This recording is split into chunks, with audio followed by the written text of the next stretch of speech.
இன்னைக்கு நம்ம பார்க்க போற வீடியோஸ் சொல்ற கருத்துக்கள் எல்லாமே அந்தந்த கட்சிகள் சொல்லலைங்க. அந்தந்த கட்சிகள் அதிகாரப்பூர்வமா தெரிவிக்கல. வழக்கம் போல நம்மளுடைய விர்ச்சுவல் வாரியர்ஸ் அந்த பக்கம் ஐடி விங், இந்த ஐடி விங், அந்த ஐடி விங், அந்த கட்சி ஐடி விங், அப்படி எல்லா ஐடி விங்கும் சொல்ற விஷயங்கள். அதை தாண்டி பொதுமக்கள்னு ஒருத்தர் இருப்பாங்கல்ல, அந்த பொதுமக்கள் பரப்பி விடுற சில மீம்ஸ், ஒரு வதந்தி மாதிரி, ஒரு உண்மை இல்லாத செய்தி மாதிரின்னு நினைச்சிங்களேன். ஆனா உண்மையிலுமே அது சுவாரஸ்யமான செய்தி தான். ஏன்னா எல்லாரும் எதிர்பார்த்துட்டு இருக்கிறதா, என்னடா பொடி வச்சு பேசுற, சீக்கிரம் சொல்லி தொழலாம் அப்படின்னு பாத்தீங்கன்னா சொல்றேன். திராவிட முன்னேற்ற கழகம் கட்சி இருக்குதுல்ல, அந்த கட்சி ஒரு விஷயம் கோடிக்கணக்கில் செலவு பண்ணிக்கிட்டு இருக்கு. எதுக்கு? வீடியோ முழுசா பாருங்க தெரியும். இன்னொரு கட்சி சின்னத்தை கேட்டிருக்குது, ஒரு லிஸ்ட் அவுட் பண்ணி ஒரு பட்டியல் எடுத்து, ஓகே இந்த சின்னம்லாம் கேட்டா மக்கள்கிட்ட போய் ரீச் ஆயிரும் அப்படின்னு. அது என்னென்ன சின்னம், எந்த கட்சி, கட்சி பேர் சொல்லிடுறேன். தமிழக வெற்றி கழகம் தான். விஜய் அவர்களும் அதுக்குள்ள சொல்லிருப்பதா சொல்லிக்கிறாங்க. மேலிடத்துல இருந்து எந்த ஒரு அந்த கட்சி அதிகாரப்பூர்வமா தெரிவிக்கல. ஓகே, அந்த சின்னத்தை பத்தி அடுத்தது சொல்ற விஷயம் தான் உண்மையிலுமே அவரா சொன்னது. யாரு? நம்ம செல்லூர் ராஜு அவர்கள். செல்லூர் ராஜு அவர்கள் சில விஷயத்த சொல்லியிருக்காங்க. முக்கியமா தமிழக வெற்றி கழகத்தை தான் சொல்ற மாதிரி இன்டைரக்டா சொல்லியிருக்காங்க. அண்ணா திராவிட முன்னேற்ற கழகத்தின் சார்பாக அவர் ஒரு கருத்தை சொல்லியிருக்காரு. இந்த 3 கருத்துமே உங்களுக்கு ரொம்ப பிடிக்குங்க. வீடியோக்குள்ள போயிடலாம். அதுக்கு முன்னாடி பாத்தீங்கன்னா, நாம எப்பயுமே ரெக்வெஸ்ட் பண்றதுதான், நீங்களும் மறக்காம புதுசா வர்றவங்க ஏதோ ஒரு ஜென்மத்துல நம்ம நன்றி கடன் பட்டிருக்க முடியா. வீடியோக்கு சப்ஸ்கிரைபரா அள்ளி கொட்டிக்கிட்டு இருக்கிறீங்க, ரொம்ப பெரிய நன்றிங்க. போட்ட சின்ன கொஞ்சமான வீடியோல 7000 சப்ஸ்கிரைபர் தொட போறோம். எல்லாம் உங்களோட ஒவ்வொருத்தரோட ஆசீர்வாதத்தோட தான் வர்றீங்க, பாக்குறீங்க. Okay right. இங்க ஒரு நம்ம சொல்லிடுறோம், லைக் பண்ணுங்க, சப்ஸ்கிரைப் பண்ணுங்கன்னு. அதே மாதிரி கடைசியிலையும் சொல்றோம். ஸோ அந்த வீடியோ பார்த்த நன்றியோட நீங்க எனக்கு சப்ஸ்கிரைப் பண்றேன் பாத்தீங்களா, அதுக்காக நான் எப்பயுமே நன்றி கடன் பட்டிருப்பேன். ஓகே, வீடியோக்குள்ள போயிடலாம். முதல் விஷயம், நம்ம திராவிட மன்றம் தமிழக வெற்றி கழகம் அப்படியே மிடில் வச்சு, கடைசியில அதிமுக வச்சு, முதல்ல திமுக வச்சு பேசிடுவோம். திராவிட முன்னேற்ற கழகம், நான் மறுபடியும் சொல்றேன், திராவிட முன்னேற்ற கழகம் அந்த கட்சியிலிருந்து இந்த விஷயம் வரல, அப்படியே பரப்பிக்கிட்டு இருக்கிற நியூஸ் தான். அப்படி என்னன்னா, கோடிக்கணக்கில் விளம்பரத்துக்காக செலவு பண்ணிருக்காங்க. ஆமாங்க, பல பிரபலமான யூடியூபர்ஸ், இன்ஸ்டாகிராம்ல இருப்பாங்கல்ல இன்ஃபுளுசர்ஸ், அத்தனை பேரையுமே விலைக்கு வாங்கிட்டதா ஒரு தகவல் வந்திருக்கு. அவங்க வாங்கினதை விட யூடியூப் ஆட் ஒன்று வரும் பார்த்தீங்களா, பெய்டு ப்ரொமோஷன் மாதிரி. அவங்க இந்த கட்சி, நம்ம கட்சி பாடலோ இல்லை இவங்க நம்மளோட தமிழக அரசாங்கம், அதாவது திமுக அரசாங்கம் செய்யற செயல் திட்டங்கள், அப்கோர்ஸ் அவங்க கொடுக்குற செயல் திட்டங்கள்லாம் மக்களை சென்றடையுது, நல்ல திட்டங்களா இருக்கு. அதை தாண்டி சில திட்டங்கள்லாம் அந்த திட்டங்கள்லாம் மக்கள்கிட்ட போய் நேரடியாக சொல்லாம நேரா விர்ச்சுவலா யூடியூப்லயே சொல்லிடலாம் அப்படின்னு நினைச்சாங்களே எனக்கு தெரியல. கோடிக்கணக்கில் more than 10 crore சொல்றாங்க.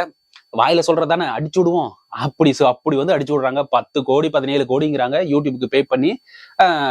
ஆடு நம்ம யூடியூப் ஓபன் பண்ணோடனே ஃபர்ஸ்ட் ஒருத்தர் ஸ்பான்சர்னு வரும் பாத்தீங்களா, அது மாதிரி ஆடு தான் வரப்போகுது. இனிமேட்டுக்கு திராவிட முன்னேற்ற கழகத்துக்கு அவ்வளவு செலவு பண்ணிருக்காங்க.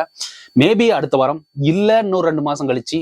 ஆனா எலெக்ஷனுக்கு முன்னாடி கண்டிப்பா யூடியூப் ஓபன் பண்ணீங்கன்னா அவங்களோட வரும். அதுக்கு போட்டியா அண்ணா திராவிட முன்னேற்ற கழகமும் சலிச்சது இல்ல, அவங்களும் ஒரு ஆடு வந்துகிட்டே இருக்கும். போன தடவை பார்த்தோம்ல, ஸ்டாலின் தான் வராரு, அந்த பக்கம் எடப்பாடி ஐயா பாட்டு, ஒன்னும் ஜொலிக்க போது. திருவிழா கோலம் தான் தமிழ்நாடு ஃபுல்லா. திருவிழா கோலம் அப்படியே கண்டினியூ ஆகி 2026 ஒரு நல்ல தலைவன் வந்தா உண்மையிலுமே காலம் பூரா தமிழக மக்கள் அவங்களுக்கு நன்றி கடனா இருப்பாங்க.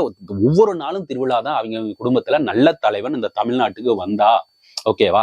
சரி, பார்ப்போம் எப்படி இருக்குன்னு. அதனால என்ன இந்த விஷயத்த சொல்றேன்னா, ஒருவேளை அவங்க சொல்றது உண்மையா இருந்து இவங்க பெய்டு ப்ரொமோஷன் எல்லாம் பண்ணி அந்த திட்டங்கள்லாம் எடுத்து சொல்லி, அந்த திட்டங்கள் எடுத்து சொல்றது பிரச்சனை இல்லை, அவங்க பெய்டு ப்ரொமோஷன் பண்றது பிரச்சனை இல்லை, இந்த இன்ஸ்டா இன்ஃபுளுசர் பேசுறது பிரச்சனை இல்லை, யூடியூபர் விலைக்கு வாங்கினது பிரச்சனை இல்லை, யூடியூபர்ஸ் விலைக்கு வாங்கினது பிரச்சனை இல்லை. ஆனா இத்தனை பேர் சொல்ற விஷயங்கள் உங்கள் ஒரு மனசு நெஞ்ச தொட்டு அவங்க உண்மையிலுமே அந்த திட்டம் உங்களை பயனடைந்ததா அப்படிங்கிறத மட்டும்தான் நீங்க சிந்திக்கணும். எப்படி வேணாலும் சொல்லிட்டு பாருங்க, 3 மணி நேரம் நம்ம போய் படம் பார்க்கற நம்ம கடமை. வெளியே வந்த உடனே படம் நல்லா இருந்துச்சா இல்லையா அப்படின்னு சொல்லுவீங்க பாத்தீங்களா, அது மாதிரி சிந்திச்சு பாருங்க. சிந்திச்சு பார்த்து 2026 யாருக்கு ஓட்டு போடணும் முடிவு பண்ணணும்.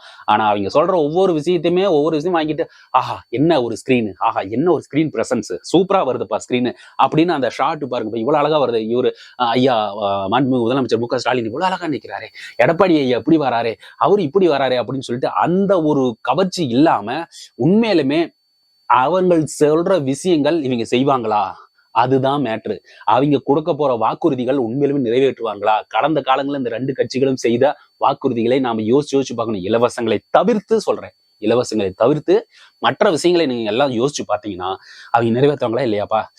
ஸ்கூட்டர் தரணும்னு ஒரு பக்கம் சொல்றாங்க, அப்புறம் தாலி தங்கம் சேலை இது மாதிரி தரணும்னு ஒருத்தர் சொல்றாங்க, இந்த பக்கம் இன்னும் நிறைய திட்டத்தோட வராங்க. இது எல்லாம் சொல்லும் போது செய்யக்கூடிய சக்தி அவங்க கிட்ட இருக்கா? தமிழ்நாட்டுல எவ்வளவு கோடி கடன் இருக்கு, அந்த கடனை தாண்டி இவங்க எல்லாம் செய்வாங்களா?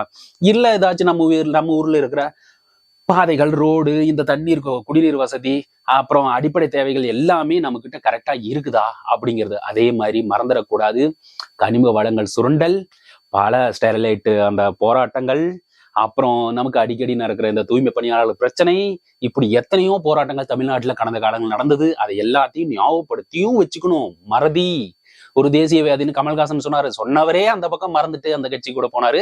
அவர் போனதுக்கு அவர் எடுத்த முடிவு நல்லதா கூட இருக்கலாம், அது தெரியல. அவர் கட்சி சார்ந்த நலன், அது மக்களை நலன் சார்ந்ததா அப்படிங்கிற சொல்லி சிந்திக்கணும். அதை தான் நான் சொல்லிட்டு இருக்கிறேன். தயவு செய்து புரிஞ்சுக்குங்க. அவங்க சொல்ற அந்த வீடியோ பெய்டு ப்ரொமோஷன் அது உண்மையாக இருந்தாலுமே நீங்க சிந்திக்கிறது தான் முக்கியமான பிரதானமான ஒரு ஒரு ஒரு விஷயமா நம்ம எடுத்துக்கிட்டு நம்ம பார்க்கணும் அப்படிங்கிறது தான்.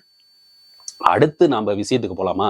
தமிழக வெற்றி கழகத்தோட தலைவர் விஜய் ஒரு விஷயம் சொல்லியிருக்கிறதா விஷயங்கள் சோசியல் மீடியால வருது. சோசியல் மீடியால மக்கள்கிட்டையும் பேசிட்டு இருக்காங்க. ஆனா அந்த கட்சிகிட்ட இருந்து வரல. என்னன்னா, அவங்க ஒரு குறிப்பிட்ட சின்னங்களை எடுத்து தேர்தல் ஆணையத்துக்கிட்ட கொடுத்ததாகவும், தேர்தல் ஆணையம் அந்த சின்னங்களை செலக்ட் பண்ணி கொடுக்க போறதாகவும், அதாவது அவங்க செலக்ட் பண்ணி ஒன்று கொடுப்பாங்க இல்லையா, அவங்க கொடுத்த லிஸ்ட்ல இருந்து தான் ஒண்ணு கொடுக்க போறாங்க அப்படின்னு சொல்லிட்டு, அதுல சில பேர் கிண்டலா இவங்க கொடுத்த லிஸ்ட் நான் சொல்லட்டுமா அப்படின்னு சொல்லிட்டு சின்னங்களை ரிவீல் பண்ணியிருக்கிறாங்க.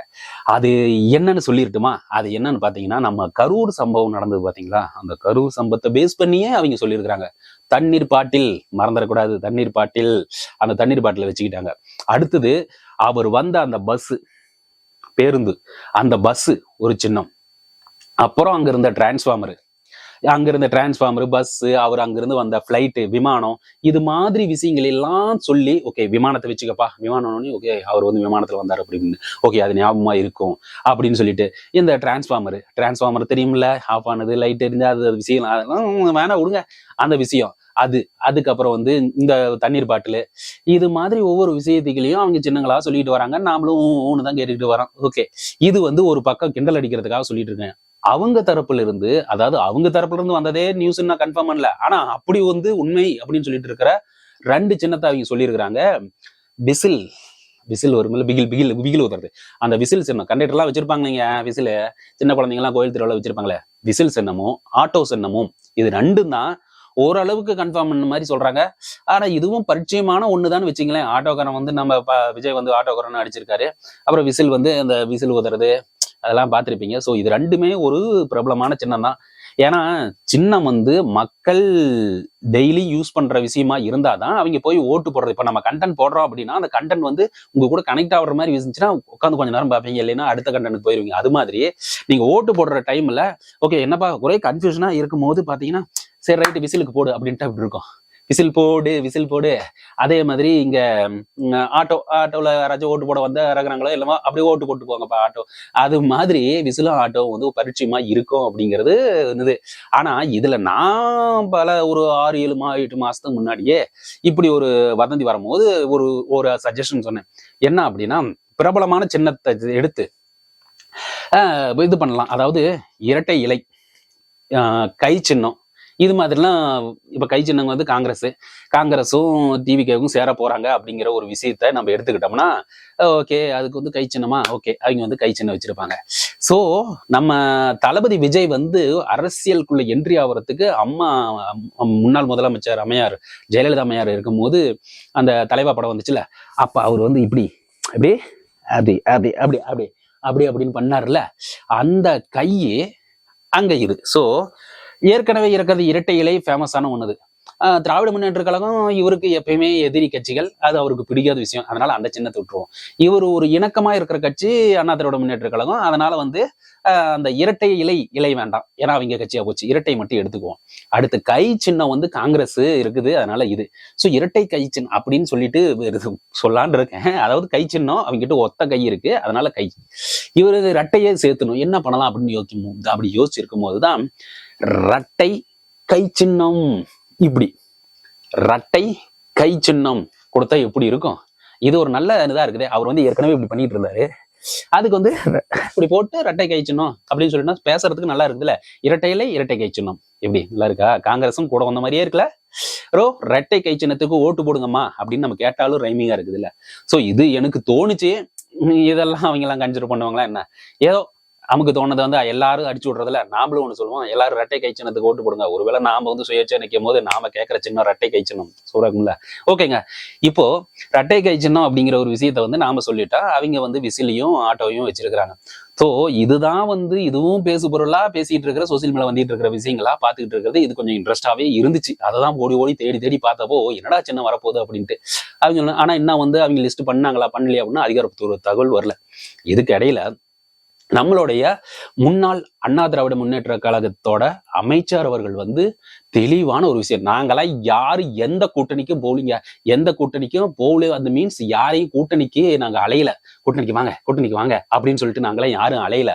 ஆனா கூட்டணிக்கு எங்க கூட வராங்க பாத்தீங்களா, எங்க கூட யாரெல்லாம் கூட்டணிக்கு வராங்களோ அந்த கூட்டணி கட்சிகளுக்காக எங்கள் தொண்டர்கள் உழைப்பார்கள் அப்படின்னு சொல்லிட்டு தெளிவா ஒரு ஸ்டேட்மெண்ட் கொடுத்திருக்காரு. இது வேணும் ஸ்டேட்மெண்ட் இல்ல ப்ரூஃப் வேணும்னா கடந்த காலங்களில் எங்கள் கூட வந்த சில நடிகர் கட்சி அவங்களுக்காக நாங்க எப்படி உழைத்தோம், அம்மா அந்த டைம்ல வந்து கூட்டணி வச்சப்போ அந்த நடிகருக்கு கூட்டணி வச்சாங்க, அதனால எவ்வளவு நாங்க அவங்களுக்காக உழைத்தோம், அவர்களை எவ்வளவு சட்டசபையில உட்காந்து வச்சு அழகு பார்த்தோம் தெரியுமா. அதனால நாங்க எல்லாருமே தொண்டர்கள் வருகின்ற கூட்டணிகளுக்காக, கூட்டணி தர்மத்திற்காக, கூட்டணி கட்சிகளுக்காக நாங்க உழைப்போம் அப்படின்னு சொல்லியிருக்க. அதே சமயத்துல யாருக்காகவும் எப்பவும் கூட்டணிக்காக அலையிற கட்சி எங்களுக்கு சரித்திரமே கிடையாதுன்னு ஒரே அடியில் அடிச்சு விட்டாரு. இது எந்த விதத்துல நியாயம்னு நினைக்கிறீங்க? அந்த பக்கம் பார்த்தா அந்த பக்கம் பிள்ளையர் சொல்லி போட்டாச்சு, அங்க பாருங்க கொடி பறக்குது அப்படின்னு சொல்லிட்டு நம்மளுடைய மதிப்புக்குரிய ஐயா எடப்பாடி ஐயா வந்து அந்த பக்கம் தெளிவா சொல்லியிருக்காரு. இவர் ஒரு பக்கம் இந்த பக்கம் சொல்லியிருக்காரு. ஆனா இவர் வந்து ஒரு பொடி வச்சுதான் பேசினாரு. அப்படி வந்தா நாங்க உழைக்கிறது தயாரா இருக்க மாட்டோம், உங்களை கொண்டு போய் ஒரு இடத்துல உட்காந்து வைக்காம ஒரு நல்ல பொசிஷன்ல உட்காந்து வைக்காம இருக்க மாட்டோம் அப்படின்னு சொல்லிட்டு ஒரு விஷயத்த சொல்றாருன்னா பாத்துங்களேன். சோ இவர் வந்து அப்படியே சொல்ற மாதிரி சொல்லி நாங்களாம் அப்படிலாம் இல்லைங்க, நாங்களாம் கெஞ்சலாம் வரல, வாங்க அப்படிங்கிற மாதிரி சொல்லிட்டு கடைசியில வந்து நாங்க உழைப்போம் அப்படிங்கிறாரு. சோ ஒட்டுமொத்தமா பாத்தீங்கன்னா இவர் சொல்ற விஷயத்தையும் ஐயா எடப்பாடியை சொல்ற விஷயத்தையும் பார்த்தா அவங்க கூட்டணி கேட்கறாங்க, கூட்டணிக்கு தயாரா இருக்கிறாங்க, அவ்வளவுதான். எனக்கு தெளிவா புரிஞ்சுது அவங்க கூட்டணிக்கு தயாரா இருக்காங்க. தமிழக வெற்றி கழகத்தை வந்தா ஒரு மாசான ஹிட் கொடுக்கறதுக்கு, ஹிட்னா என்ன 2026 தேர்தல் ஹிட் கொடுக்கறதுக்கு தயாரா இருக்கிறாங்கிறதா நிதர்சனமான உண்மை அப்படின்னு சொல்லிட்டு இந்த வீடியோதோட முடிச்சுக்கிறேன். நீங்க மறக்காம அது ஃபுல் வீடியோ பார்த்து இது வரைக்கும் வந்திருந்தீங்கன்னு வைங்களேன், கண்டிப்பா உங்களுக்கு பிடிச்சிருக்கும்னு நம்புறேன். அப்படி பிடிச்சிருந்தா லைக்கும் ஷேரும் கொடுத்தீங்கன்னா பல பேருக்கு இந்த வீடியோ சென்றடையும். மறக்காம சப்ஸ்கிரைப் பட்டன் பெல் ஐக்கானையும் கிளிக் பண்ணிருங்க. ஏன்னா டெய்லியும் நம்ம 2-3 வீடியோ போட்டுட்டு இருக்கோம். குறைஞ்சது ஒரு வீடியோ டெய்லி வந்துகிட்டே இருக்கும், அதுவும் வித் நியூ அப்டேட்ஸோட. சோ மறக்காம சப்ஸ்கிரைப் பட்டன் பெல் ஐக்கானையும் கிளிக் பண்ணிருங்க, நோட்டிபிகேஷன் வந்துட்டேன்னு சொல்லிட்டு விடைபெறுகிறேன். நன்றி, வணக்கம்.